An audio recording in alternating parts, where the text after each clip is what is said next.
ma belle-mère a versé quelque chose de bizarre dans mon verre quand elle pensait que je ne regardais pas. Un cocktail spécial pour mon gendre préféré, dit-elle avec un sourire. Je l'ai remercié discrètement. J'ai échangé les verres, donnant le mien à son mari, qui critiquait toujours ma carrière. 45 minutes plus tard. J'ai toujours soupçonné les intentions de ma belle-mère, mais ce jour-là, elle a franchi toutes les limites. Elle m'a offert un verre avec un sourire si forcé qu'une alarme s'est déclenchée en moi. La façon dont elle me regardait, comme si elle attendait quelque chose. J'ai suivi mon instinct, et c'est là que tout a commencé à s'effondrer, mais pas pour moi. Je m'appelle Julia Mercé, j'ai 32 ans et je suis photographe indépendante basée à Asheville, en Caroline du Nord. J'ai construit mon entreprise de zéro, mariage, vie sauvage, reportage pour des magazines, le genre de travail qui paie les factures si vous êtes bon. Et je le suis. Mais pour mes beaux-parents, surtout Diane, cela n'a jamais été suffisant. Alors, comment va le petit hobby de la photographie, demandait Gérald lors des dîners de famille, sans même essayer de cacher son mépris. C'était un banquier d'affaires, le genre d'homme qui mesure le succès au nombre de mètres carrés de billets de banque et aux options sur actions. Chaque dîner du dimanche chez eux était pareil, Diane chouchoutait sa fille tandis que Gérald m'interrogeait sur mes finances. Ma femme Harley serrait ma main sous la table, une excuse silencieuse pour ses parents. Cette semaine-là, j'étais épuisé. J'avais passé des jours dans le Montana, au milieu de la neige, à photographier des bisons pour National Geographic. Mais Harley a insisté pour que nous n'ayons pas le droit de manquer au dîner d'anniversaire de sa mère. Juste quelques heures, promit-elle. J'aurais dû écouter le nœud dans mon estomac lorsque Diane m'a coincé dans la cuisine. La façon dont ses yeux parcouraient la pièce avant de me tendre ce verre. Le léger tremblement de ses doigts lorsqu'elle a dit « Je l'ai fait spécialement pour toi ». Quelque chose clochait, mais je n'avais aucune idée de combien cela allait mal tourner. Harley et moi nous sommes rencontrés il y a 6 ans lors d'une exposition d'art où mon travail était mis en avant. Elle terminait un master en sciences environnementales, et je commençais à gagner en reconnaissance en tant que photographe. La connexion fut immédiate. Elle comprenait mon désir de capturer le monde à travers un objectif, et j'admirais sa passion pour le protéger. Ses parents, cependant, étaient une autre histoire. Dès notre première rencontre, Gérald a clairement indiqué qu'il espérait un autre type d'homme pour sa fille, quelqu'un avec un emploi stable, un plan de retraite, une voiture de société, exactement comme lui. Diane était plus subtile.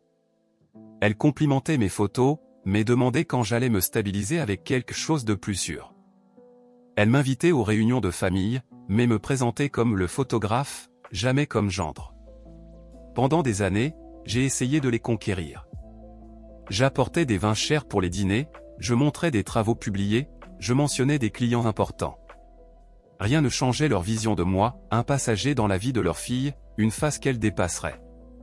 Le dernier Noël, j'ai entendu Diane au téléphone dire « Harley aurait pu se marier avec Thomas, tu sais ? Orthopédiste, famille riche, mais elle a choisi un créatif. » La pause avant un créatif donnait l'impression qu'elle parlait d'une maladie. Gérald, lui, était encore plus direct. Lorsque nous avons annoncé que nous essayions d'avoir un enfant, il m'a tiré à l'écart et a dit « Les enfants coûtent cher, mon garçon. Peut-être devrais-tu penser à un vrai job avant d'en mettre un au monde. » Je n'ai jamais raconté ça à Harley. Elle aimait ses parents, malgré tous leurs défauts, et je ne voulais pas la forcer à choisir un camp. Alors, je souriais, serrais la main de Gérald fermement, complimentais la cuisine de Diane et gardais tout pour moi. Mais il y avait des signes que j'aurais dû prendre plus au sérieux. La façon dont Diane appelait Harley pour aider en cuisine chaque fois que je parlais d'un projet réussi, comme elle oubliait de me faire figurer dans les photos de famille. La fois où Gérald a suggéré une thérapie pour les décisions impulsives d'Harley, en me regardant droit dans les yeux, j'ai tout ignoré, pensant qu'avec le temps, il finirait par m'accepter. J'avais tort. Le vendredi du dîner d'anniversaire de Diane, je suis rentré du Montana avec le visage brûlé par le froid et une carte mémoire pleine d'images qui paieraient notre loyer pour 3 mois. J'étais épuisé, mais j'ai pris une douche, mis une chemise habillée et conduit jusqu'à leur maison coloniale, située dans le quartier le plus cher de la ville. Le dîner a commencé normalement. Gérald se vantait d'une affaire récente. Diane ajustait les couverts sans arrêt. Le frère d'Harley, Owen, et sa femme Vanessa faisait poliment la conversation. Je buvais ma bière et comptais les minutes avant de pouvoir partir. Après le plat principal, Diane a annoncé qu'elle avait préparé sa célèbre sangria pour le dessert. Elle a disparu dans la cuisine, et je me suis proposé pour l'aider à apporter les verres. C'est là que je l'ai vue. Elle avait 2 verres séparés des autres. Quand je suis entré, elle a rapidement ajouté quelque chose d'un petit flacon dans l'un d'eux. Ce n'était ni une décoration ni un arôme. C'était incolore, probablement sans odeur. Et elle a caché le flacon dès qu'elle a entendu mes pas. « Oh, Julien, laisse-moi porter ça, dit-elle avec un enthousiasme suspect. Celui-ci est pour toi. Une recette spéciale pour mon gendre préféré. » Ma gorge s'est serrée. Le verre avait une fine pellicule presque invisible à la surface, brillant sous la lumière. « Laisse-moi t'aider à porter ça, répondis-je en prenant les 2 verres. Dans la salle à manger, Gérald était au téléphone, sans même lever les yeux quand je me suis approché. « De la sangria, monsieur ?» J'ai placé le verre trafiqué devant lui. Au lieu de boire, j'ai inventé une excuse. J'ai dit que je préférais de l'eau avec le dessert. 45 minutes plus tard, Gérald était pâle, transpirant, et courait aux toilettes. Les bruits de ses nausées résonnaient dans toute la maison. Le visage de Diane perdit toute couleur lorsqu'elle réalisa ce qui s'était passé. Nos regards se croisèrent, et à cet instant, je savais 2 choses avec certitude absolue, ma belle-mère avait essayé de m'empoisonner, et elle savait que je savais. Je n'ai pas réagi, je ne l'ai pas confrontée. Je me suis simplement assis et j'ai mangé mon morceau de gâteau au chocolat pendant qu'Harley courait voir comment allait son père.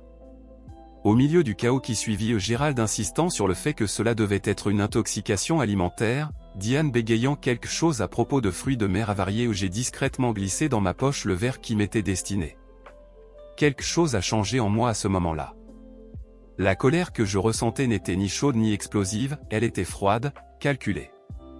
Je n'allais pas simplement laisser passer ça, mais je n'allais pas non plus me battre à leur manière. Je voulais qu'ils affrontent exactement qui ils étaient. Le lundi suivant le dîner, j'ai apporté le verre à Jason, un ancien client qui travaillait maintenant dans un laboratoire de toxicologie et de psychologie médico-légale.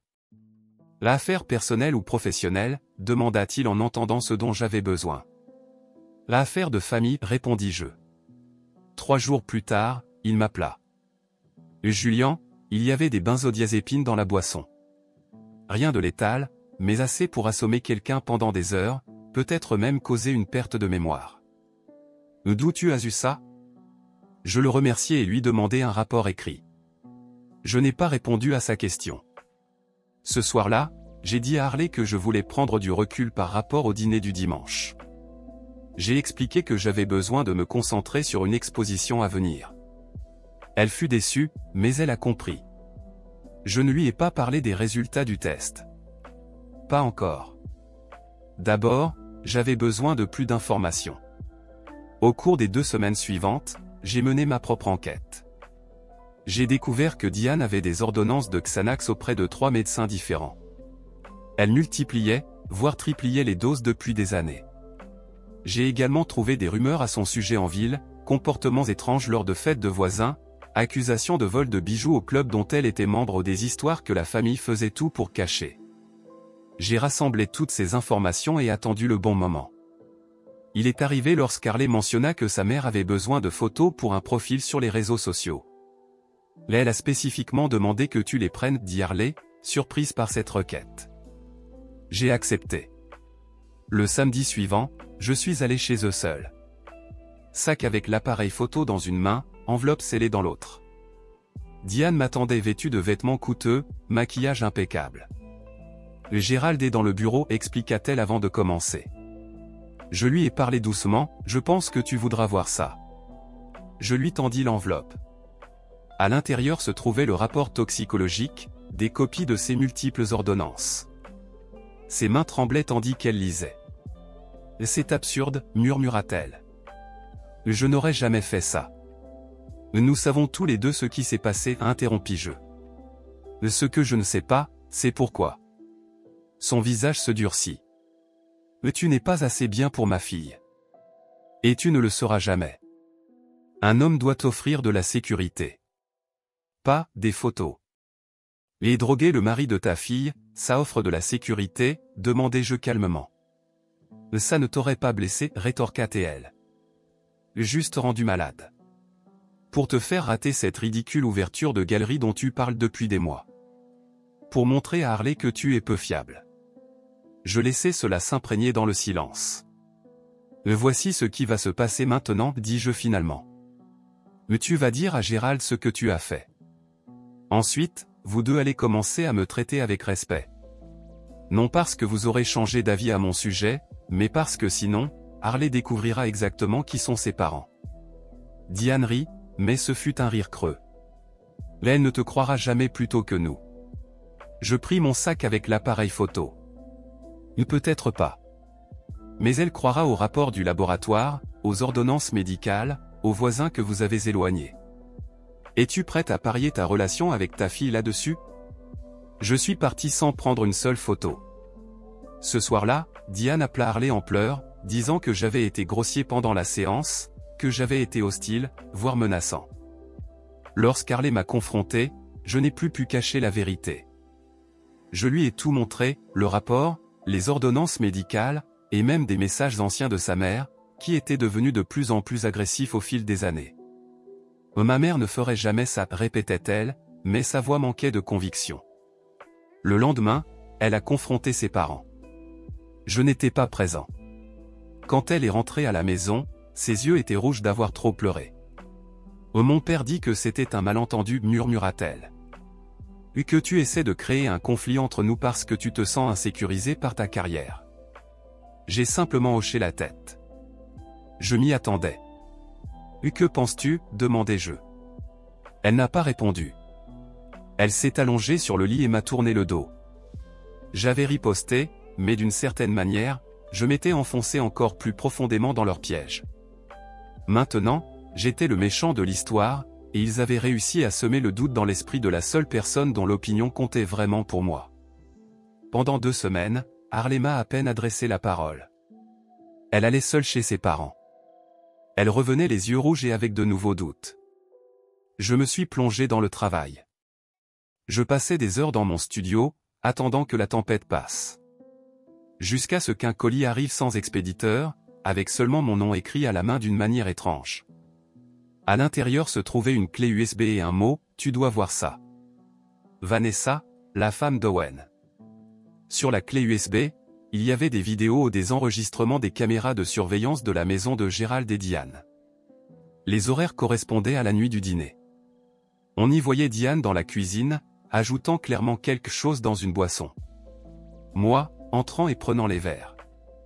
Gérald buvant du verre trafiqué. Mais il y avait plus d'enregistrement après notre départ.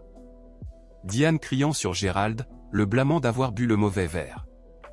Gérald criant en retour, « Ce n'est pas la première fois que tu fais ce genre de choses. » J'ai regardé les vidéos 3 fois, essayant de comprendre ce que je voyais. Ce n'était pas seulement la confirmation des actions de Diane, mais aussi la preuve d'un schéma, une indication que Gérald était au courant. La vidéo suivante datait de 2 jours après le dîner. Diane et Gérald se disputaient dans le salon à propos de moi. « Il sait ce que tu as fait, disait Gérald. » « Et alors, répondit Diane. « Et c'est sa parole contre la mienne. Harley ne choisira jamais lui plutôt que la famille. Et si elle le fait? Alors ce n'est pas la fille que j'ai élevée, dit froidement Diane. Ne t'inquiète pas. J'ai déjà commencé à lui parler des problèmes dans son mariage. Je plante des graines. Quand j'aurai fini, elle demandera le divorce en pensant que c'était son idée. » J'ai fermé l'ordinateur portable, mes mains tremblaient. Ce n'était pas seulement à propos de moi.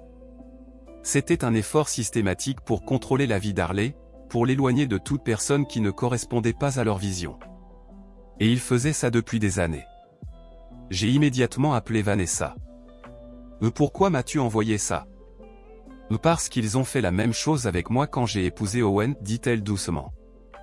Ils ont essayé de nous séparer pendant 2 ans. Ils disaient que je n'étais pas assez bien. Ils ont presque réussi. Pourquoi ne pas nous l'avoir dit? Owen ne le sait pas, admit-elle. Il idolâtre son père. Il croit tout ce qu'il dit. J'ai essayé de lui dire, mais ils pensent que je suis paranoïaque. Je ne pouvais pas les laisser faire ça à nouveau à quelqu'un d'autre. Le lendemain, j'ai reçu un message de Gérald, nous devons parler, homme à homme, sans nos épouses. Je l'ai rencontré au club de golf. Il était dans une pièce privée en train de boire du whisky. Julien, commença-t-il, les familles sont compliquées. Ma femme, elle peut être difficile, protectrice, mais ses intentions sont bonnes. Faire avaler des somnifères à quelqu'un, c'est avoir de bonnes intentions, demandai-je. Il fit un geste de la main, comme si ce n'était rien. Un malentendu. Diane prend des médicaments pour son anxiété. Elle a probablement échangé les verres par erreur. J'ai les vidéos de surveillance, Gérald. Son visage changea immédiatement. Il devint froid, calculateur. Que veux-tu? De l'argent? C'est ça? Je veux que vous nous laissiez tranquilles, dis-je fermement. Arrêtez d'essayer de convaincre Harley que je ne suis pas assez bien. Arrêtez de vous mêler de notre mariage. Gérald se pencha en avant. Tu penses être le premier avec qui nous traitons? Des gens qui essaient de profiter de notre famille. Il rit. Harley reviendra toujours à la maison. Où est sa place? Elle revient toujours. Parle-moi de Thomas, de ton fiancé avant moi. Je me figeai. De quoi tu parles? Harley a été fiancé avant de te rencontrer. Un type bien, médecin, mais on n'aimait pas son passé. Ça nous a pris 6 mois pour la convaincre qu'il n'était pas bon pour elle. Elle a tout arrêté, et est revenue pleurer dans les bras de papa. Il sourit. L'histoire se répète, mon garçon. Sur le chemin du retour, j'ai appelé Bethany, une amie de fac d'Harley. Oh mon Dieu, dit-elle.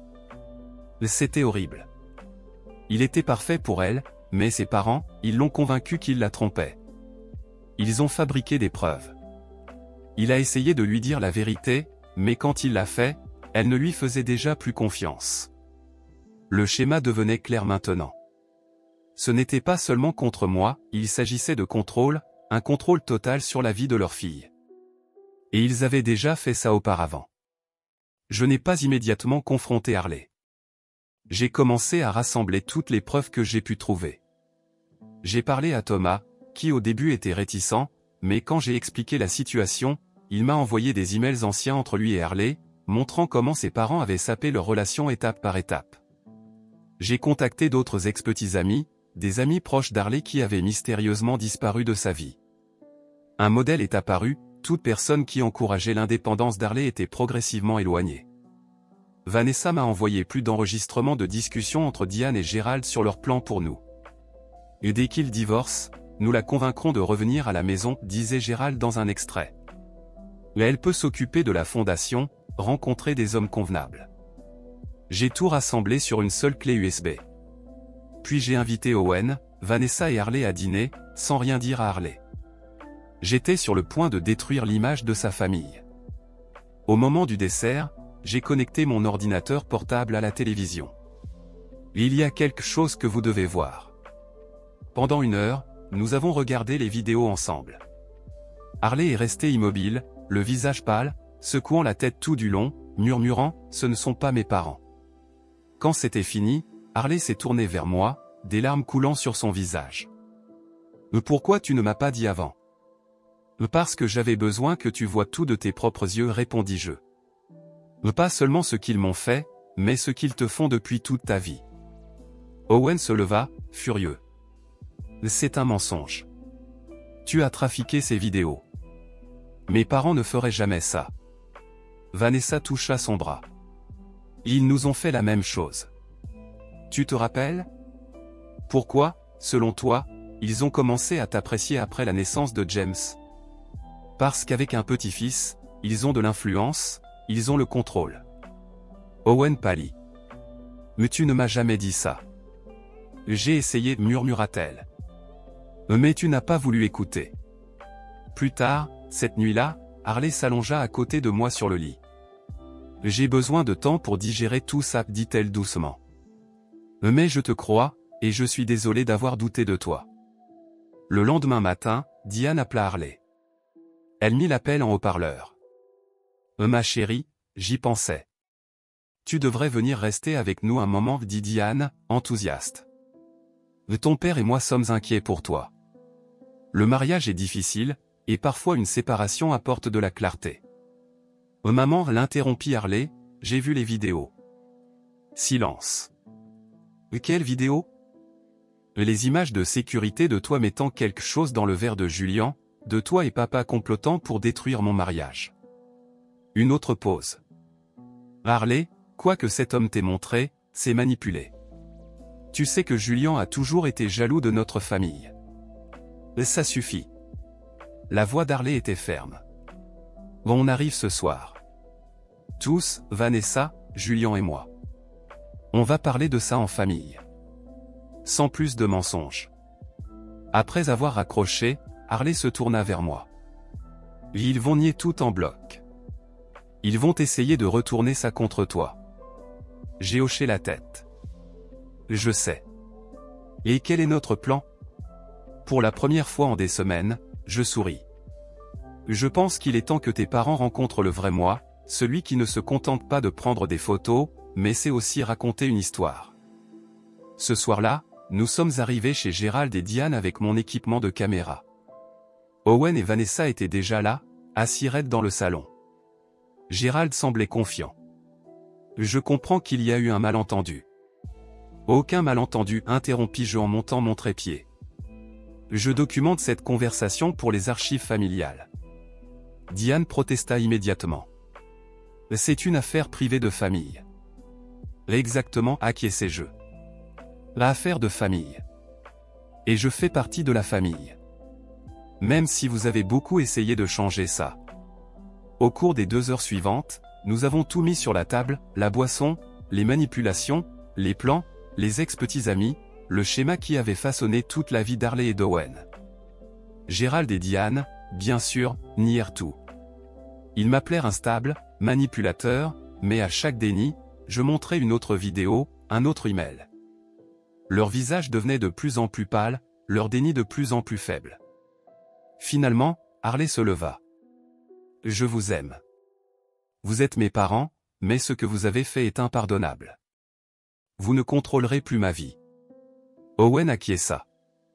Nous sommes adultes. Nous choisissons nos partenaires, notre propre chemin. Diane commença à pleurer, non par remords, mais parce qu'elle réalisait qu'elle perdait le contrôle. Gérald resta simplement debout, hébété, comme s'il ne pouvait pas comprendre que ses enfants le défiaient. Lorsque nous nous préparions à partir, je tendis une clé USB à Gérald. Voici tout, les vidéos, les emails, les témoignages. C'est à vous. Et qu'est-ce que ça signifie, demanda-t-il, méfiant. Cela signifie que je ne vais pas détruire votre réputation en diffusant tout ça à d'autres personnes? Cela blesserait Harley, et je ne ferai jamais ça. Je m'arrêtai un instant. Mais si vous essayez encore d'interférer dans notre mariage, de manipuler Harley ou de parler contre moi, des copies iront directement à chaque membre de votre club de golf, à vos associés et à votre précieux cercle social. Pour la première fois depuis que nous nous connaissions, Gérald me regarda avec quelque chose qui ressemblait à du respect. Je t'ai sous-estimé. Oui, répondis-je simplement. Tu m'as sous-estimé. 6 mois s'écoulèrent. Harley et Owen commencèrent une thérapie pour gérer les dommages causés par leurs parents.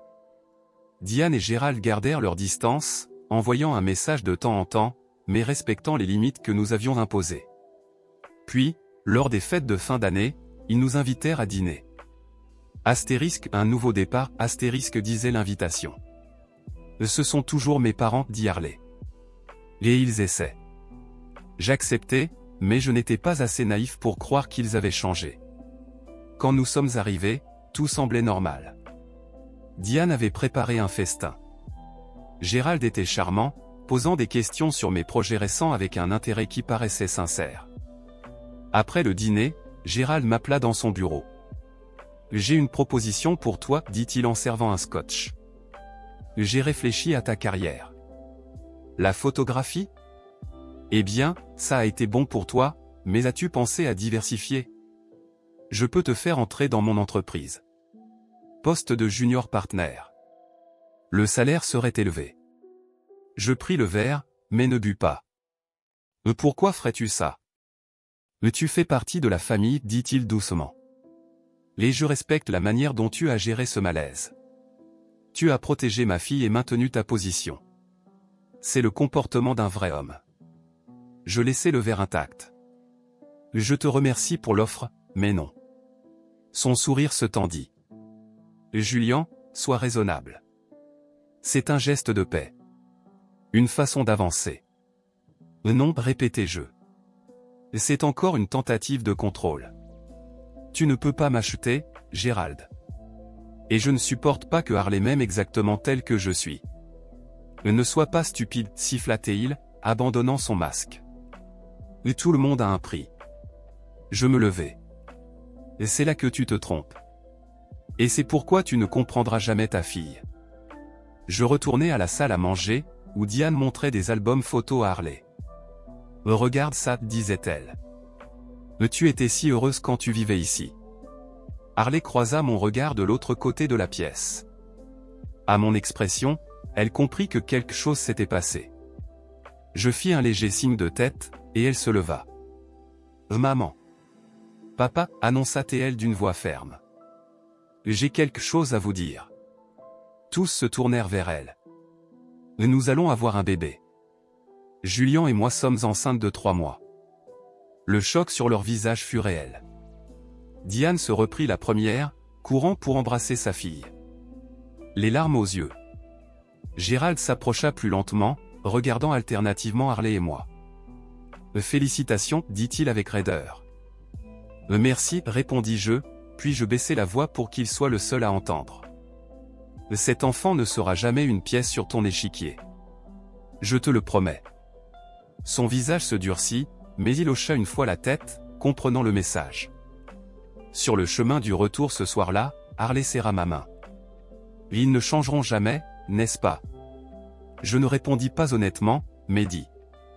Ils vont devoir accepter ce que nous avons. Non, je ne pense pas qu'ils aient changé. Mais je pense qu'ils ont accepté que nous avons changé. Et c'est ce qui compte. Harley sourit doucement et hocha la tête, comme si elle savait déjà ce que j'allais dire. Nous avions appris à vivre avec leurs limites, tout comme ils avaient appris à respecter les nôtres. Ce n'était pas une rédemption ou une réécriture du passé, mais un équilibre fragile, construit sur des fondations nouvelles. Gérald et Diane ne seraient jamais les parents idéaux, mais ils avaient, à leur manière, choisi de reculer. Ils avaient enfin vu que Harley était heureuse, non pas malgré d'avoir choisi sa propre voie, mais précisément parce qu'elle l'avait fait. Le lendemain, alors que je rangeais mon équipement photo dans le studio, je remarquai une photo encadrée sur l'étagère, Elisa, endormie dans les bras de Harley.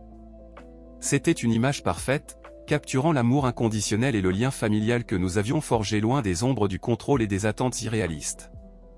Je réalisais alors que notre véritable victoire n'était pas dans la confrontation ou les preuves accumulées, mais dans la vie que nous avions créée ensemble, une vie où nous étions libres d'être exactement qui nous voulions être. Non, dis-je finalement. Mais ils ont accepté qu'ils ne peuvent pas nous changer. Et parfois, c'est suffisant.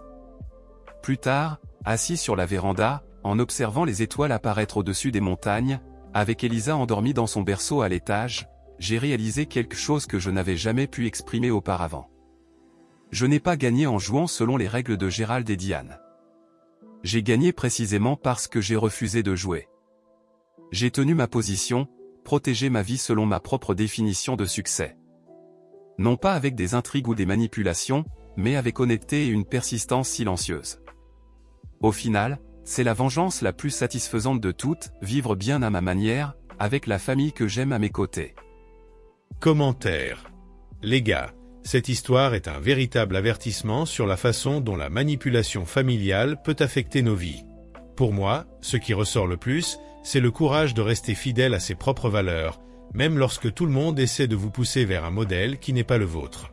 Le protagoniste n'a pas seulement refusé de jouer leur jeu, il a prouvé que vivre à sa manière et protéger ce qui compte vraiment est la vraie victoire.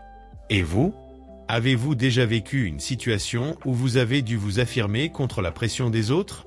Laissez vos réponses dans les commentaires. Et si vous avez aimé cette histoire, vous savez quoi faire. Aimez, partagez et abonnez-vous à la chaîne.